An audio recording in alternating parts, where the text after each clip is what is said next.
Komisi Pemilihan Umum atau KPU akan menggelar pilkada ulang jika calon tunggal kalah dari kota kosong di pilkada 2024. Calon tunggal pada pilkada serentak 2024 harus memperoleh lebih dari 50% suara sah.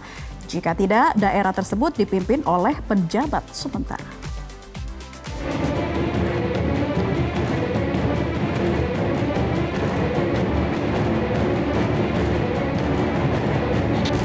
Sejumlah calon pilkada 2024 di beberapa daerah dipastikan akan melawan kota kosong.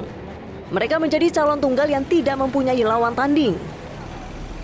Dari data final KPU, total ada 43 daerah dengan kandidat tunggal dari 545 daerah yang menyelenggarakan pilkada 2024. Penyelenggaraan pilkada dengan calon tunggal itu tersebar di 1 provinsi, 37 kabupaten, dan 5 kota.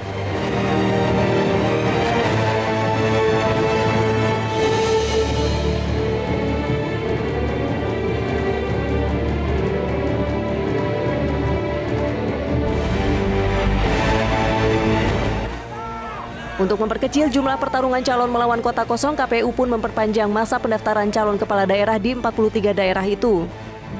Pendaftaran Cakada yang semula dibuka pada 27 hingga 29 Agustus lalu, khusus di 43 daerah itu dibuka kembali pada 2 hingga 4 September 2024.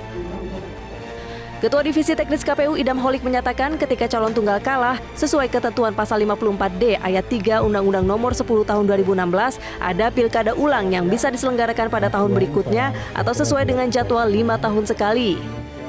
Kami dalam pengaturan teknis berupaya untuk mendorong agar tidak terjadinya calon tunggal ya. Agar tidak terjadinya calon tunggal dengan harapan ketika kami nanti perpanjang atau ekstensi masa pendaftaran itu calon lebih dari 1 dengan harapan demikian. Tapi tentunya ini semua merupakan kewenangan politik partai ya, yang kami tidak bisa masuk terlalu jauh. Kami hanya menyampaikan saran melalui aturan yang kami terapkan agar satu daerah itu tidak ada calon tunggal karena masyarakat memiliki hak untuk memilih pasangan calon lebih dari 1. Sesuai dengan aturan yang ada, calon tunggal pada pilkada serentak 2024 harus memperoleh lebih dari 50% suara sah. Jika tidak, daerah itu dipimpin oleh penjabat.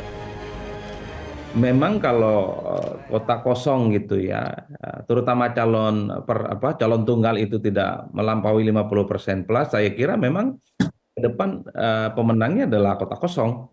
Kota kosong dalam arti bahwa dia akan dipimpin oleh penjabat yang saya kira dalam beberapa masa ke depan dia akan ditunjuk oleh pemerintah sebagai kepanjangan tangan pemerintah.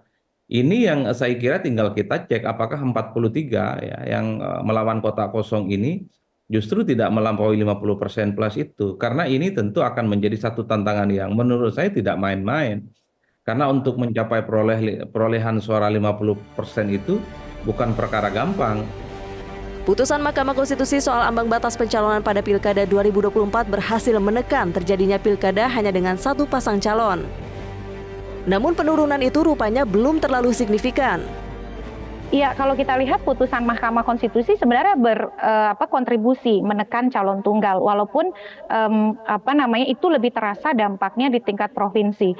Nah, Pilkada 2024 ini pengulangan daerah-daerah yang berpilkada antara rentang 2017, 2018, dan 2020. Kalau diperhatikan memang angkanya sementara masih di bawah 50 daerah. Nah, terjadi penurunan sedikit, tetapi angkanya tetap konsisten persentasenya antara 8-9% dari jumlah daerah yang bahkan sampai 10% ya. Kalau 545 hampir 10% lah. Tim Liputan Metro TV. Jelajahi cara baru mendapatkan informasi. Download Metro TV Extend sekarang.